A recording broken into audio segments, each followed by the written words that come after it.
Hey, everybody.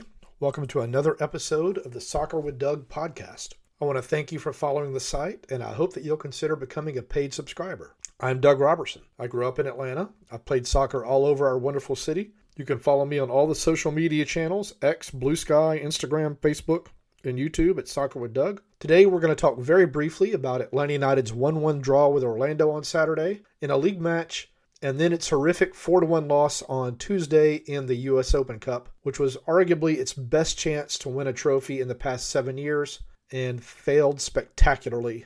We're going to get into that. You're not going to hear from anybody other than me today and the questions in the mailbag because, frankly, I didn't think the audio provided anything that explained why Atlanta United played so bad on Tuesday.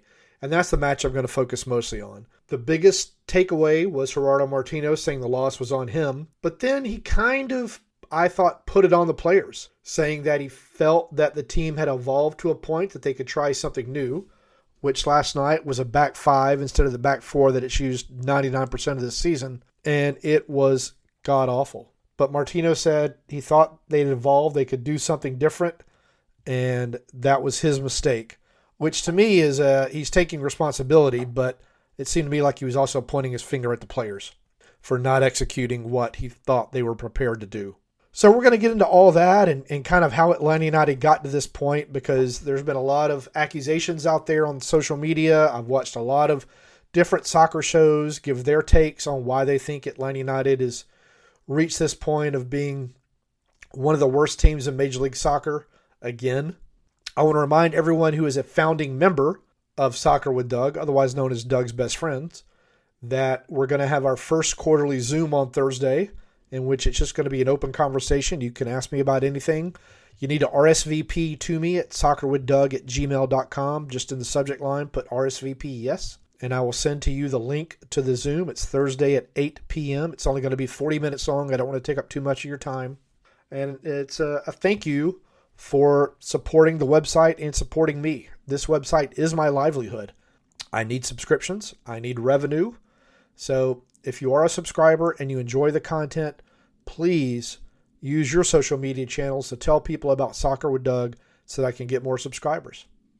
Second, I'm also looking for advertising. I want to remind any businesses out there that I'm looking for sponsors either for the entirety of the site or for specific weekly features that I do.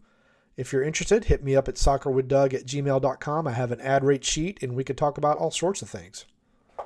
So let's first start with Saturday's match at Entering Co Stadium in Orlando. Orlando took a 1-0 lead on a goal by Griffin Dorsey. It started with a turnover by Atlanta United near midfield. Coffee sip. Then the ball got to the left wing. Ivan Ungolo got behind Thomas Jakob, reached a pass from Ojeda at the inline, passed it across to Griffin Dorsey, who got on the other side of Juan Baracol for a tap-in goal. Atlanta United got one back late in the match to tie it 1-1, split a point. It was a game that Atlanta United dominated statistically. A lot more shots, a lot more shots on goal, a lot more chances created, higher expected goals. But because they had that individual breakdown, Tata said it was an individual breakdown and a communication breakdown. They didn't get 3 points. The individual breakdowns, the communication breakdowns have happened for years under this team, really starting at the beginning of 2019, and then they got it sorted out, and then it started to come back in 2020. So it's under different managers, under different players, under different technical directors, under different data analysts, under different captains. It's been a consistent issue. And we're going to talk about my theory as to why that keeps happening in just a minute. Then we get to Tuesday. My thought was about Tuesday, Orlando was playing its third match in 7 days.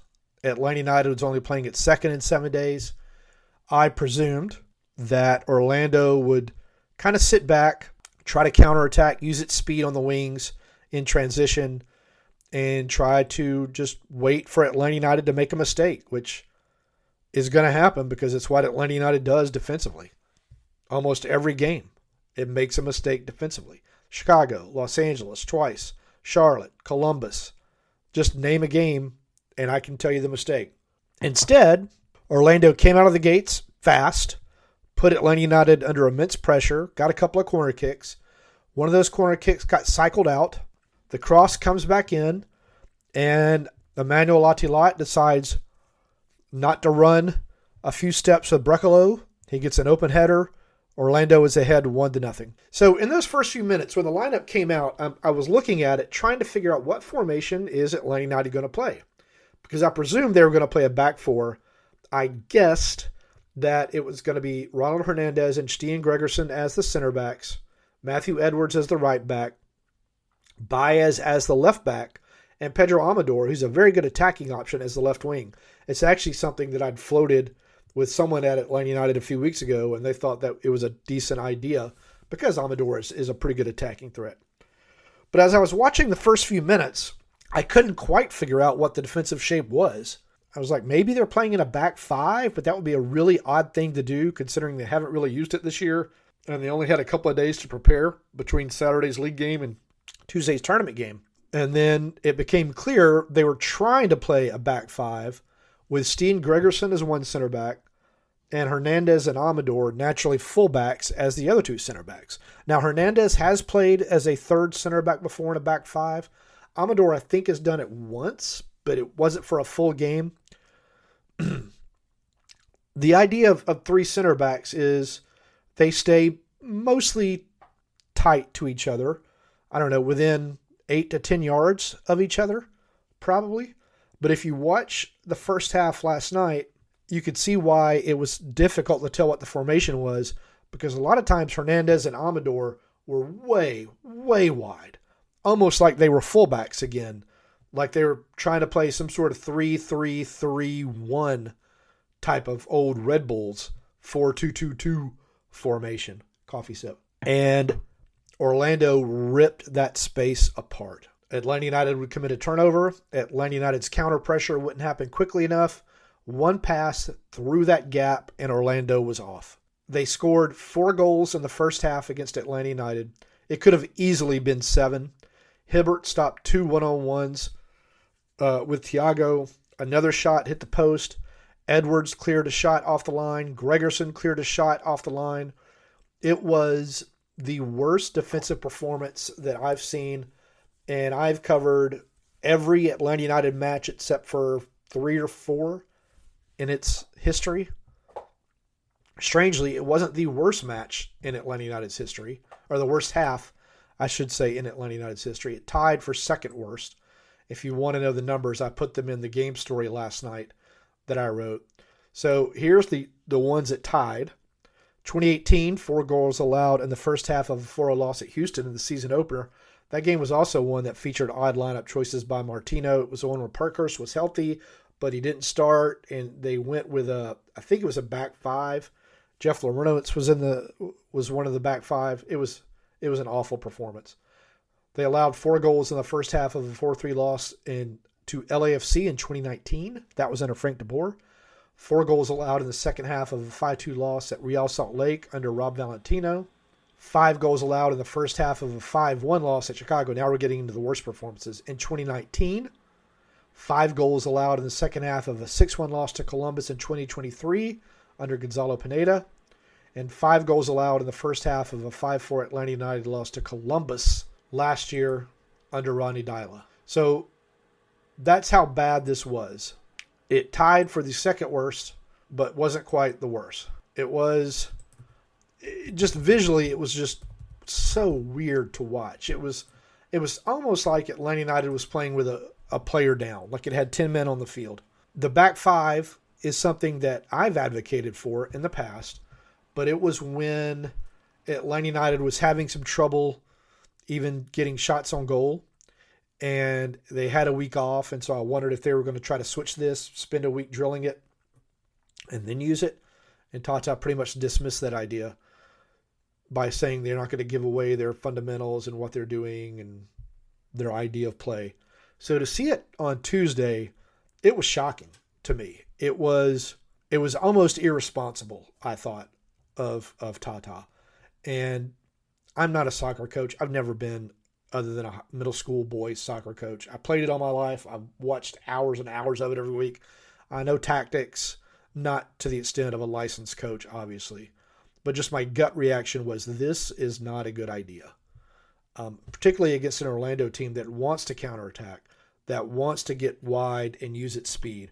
And that's exactly what happened. It was the worst case scenario for Atlanta United, and now it's one less chance to win a trophy. So Atlanta United now has Columbus on Sunday. It is 4 points out of the wooden spoon spot. It is 6 points out of the playoffs.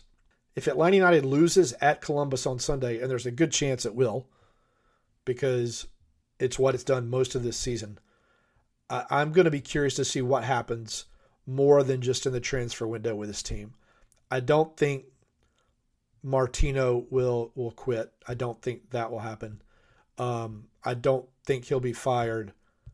So, but something's got to change. A lot is just, I think, going to depend upon if Atlanta United can get rid of some players and bring in some of Tata's players that might be more familiar with his coaching style or his system or how he communicates, because it's not working with this group of Atlanta United players right now. And to be fair, it hasn't worked under several managers with this core group of players.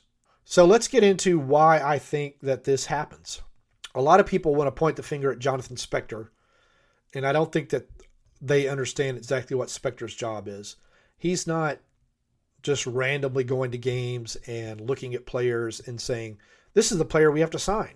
It's a layered, nuanced process that involves a lot of scouting from different scouting providers.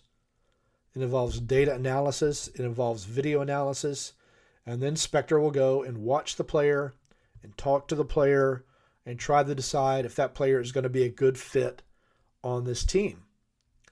So to me, I think the first problem is probably something with the data look for in the data analysis. And I've shared this several times. This is not a knock on the people that do this or do the programs. It can't seem to find, and it's data, so it's not, that emotional element in the player, that leadership, that dog, to use vernacular. Atlanta United hasn't had it in forever. None of the players on the field seem to have it. It's just that I am not going to lose mentality. I would rather, cut off my arm than lose. And losing sucks. And I know that the players feel the losses. But they need that rallying leader, that rallying captain that is going to help them find that next gear when they're on the field. You give up the first goal to Orlando, you've got that organizer on the field saying, all right, remember the fundamentals. Remember what we worked on. Trust in Tata. Do this and this and this, and we're going to win. Or at least draw. And I don't know if Atlanta United has had that in a long, long time. It's a trust in your teammate. It's a communication with your teammate. It's just something that Atlanta United hasn't had. And I don't know why. I don't know if it's the players don't hang out. And so you don't get that level of camaraderie that they had in 17 and 18 when they would have the asados and Leandro would host those and the players would go and hang out there, or the nights out at restaurants that you would see photos of on social media. They just don't have that anymore. When you watch the players leave in the locker room or at training, you'll see like Almiron and Hernandez together. And sometimes you'll see a couple of other small groups, but there's just not I don't know. There just doesn't seem to be a kinship together. And somebody gave me this theory a long time ago. I'm not going to out who they are, but it was a very interesting theory to me.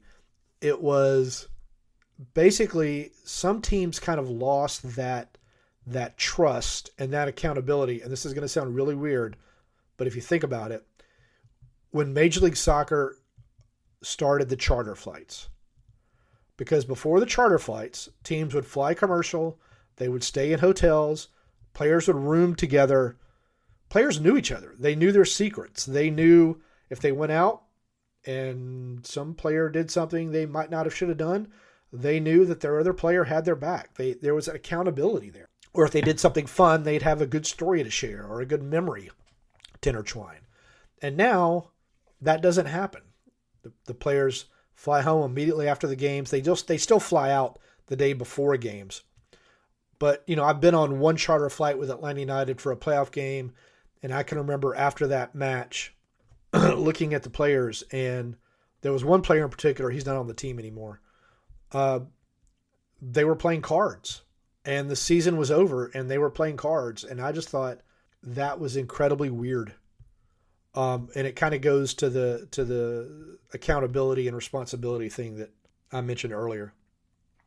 So those who are blaming Jonathan Spector, I think, is wrong. I can understand he's a thread. You want to blame Chris Henderson? I get that too. I think the Almiron contract was a big mistake. I think that Atlanta United has overpaid for many players. At the same time, I don't know what the market was for those players at that time. I do know what Atlanta United's need was, but I don't know who else was available at that time.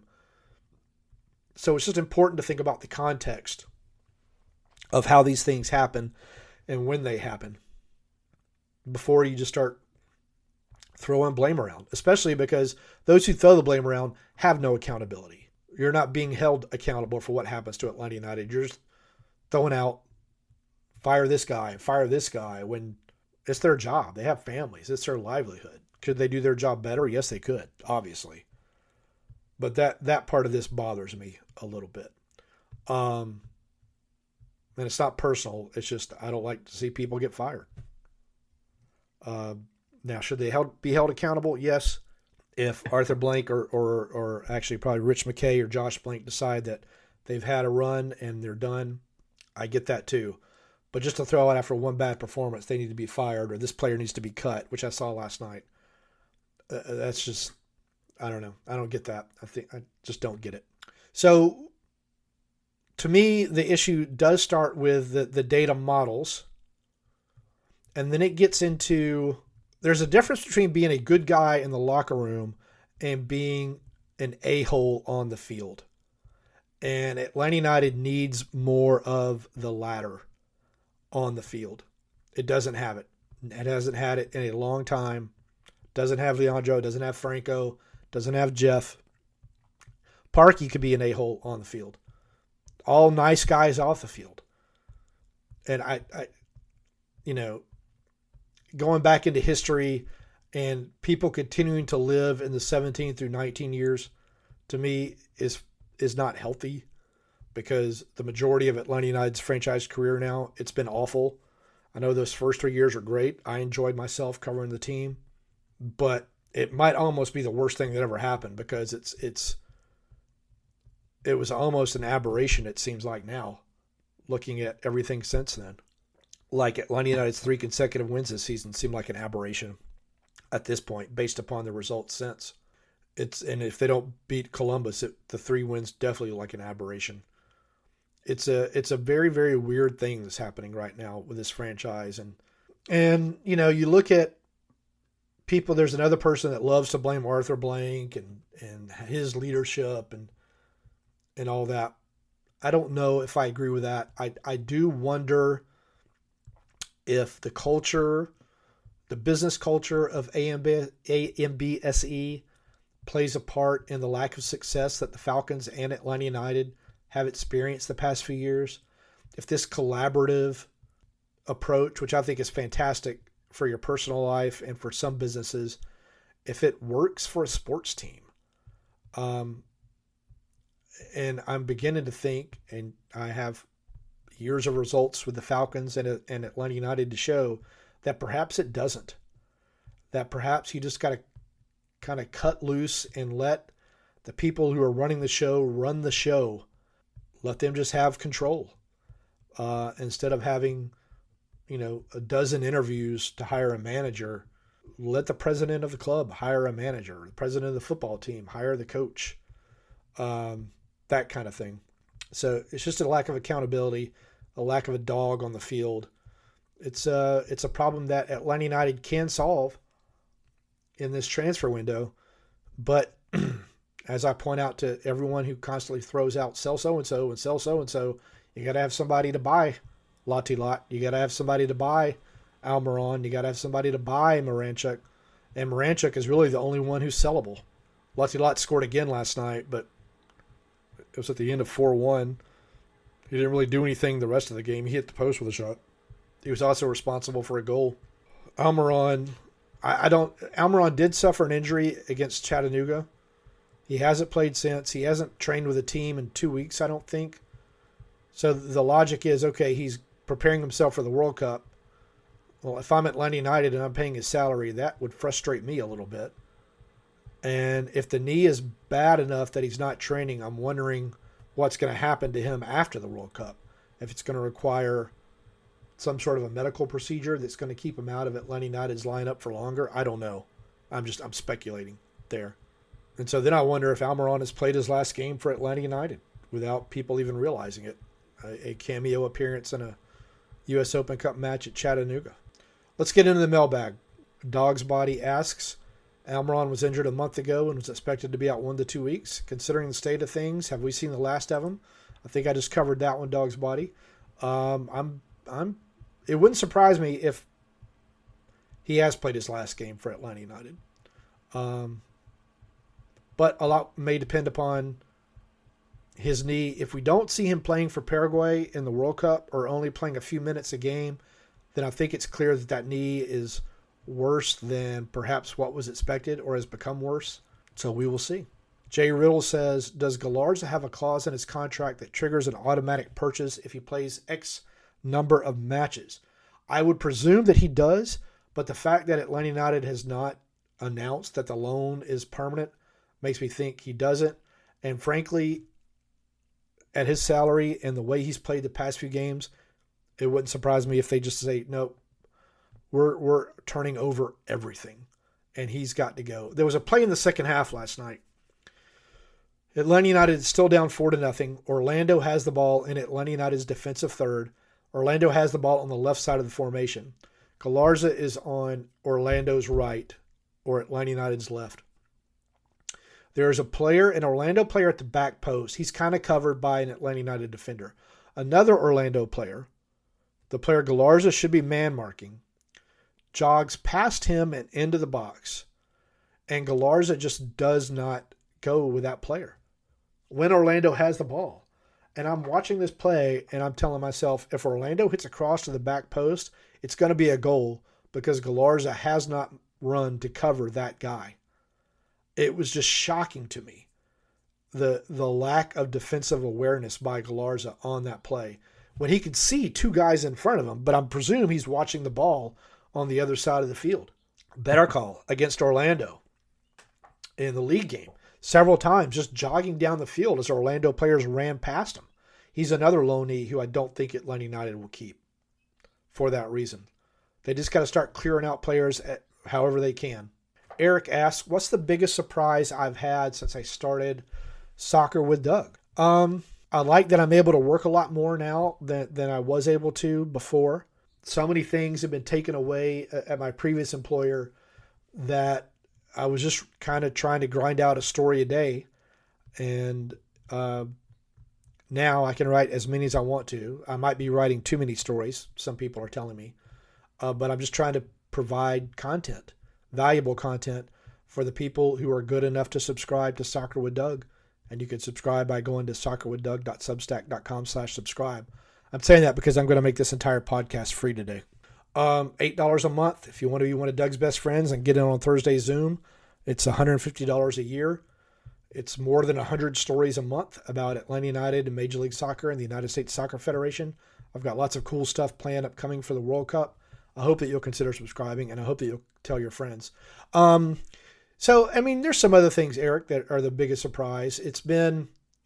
I didn't perhaps realize how much people disliked my former employer until I started my own thing, and people who wouldn't subscribe to my former employer decided to subscribe to support me, and I very much appreciate that. And they wouldn't subscribe to my former employer because it was my former employer.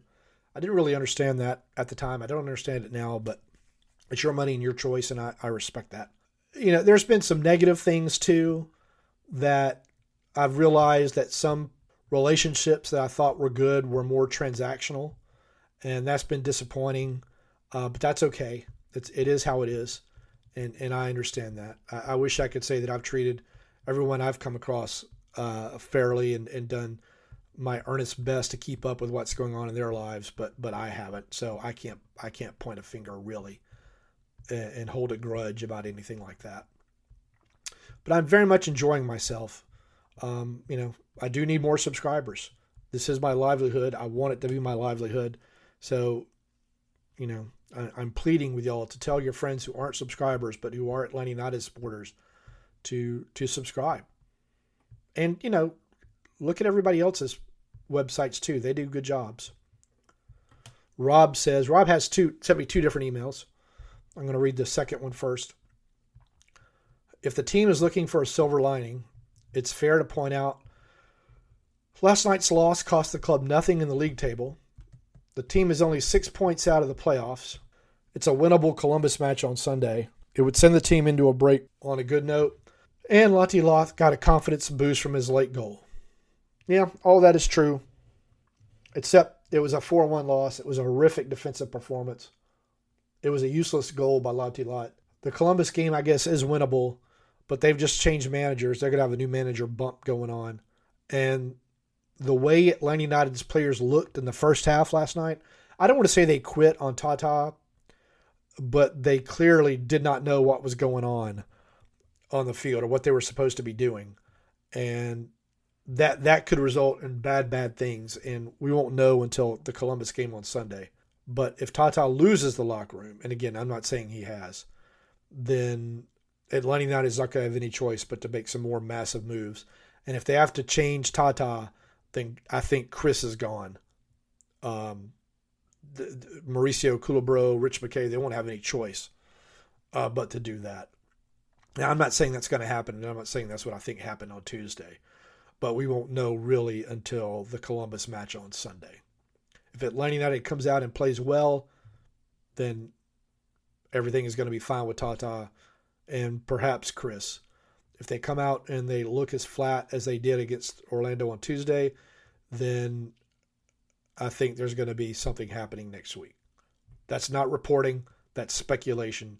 And I hope that y'all can understand the difference in those things, particularly when you see some things on Twitter about that are thrown out, as reporting, and it's just theories or speculations.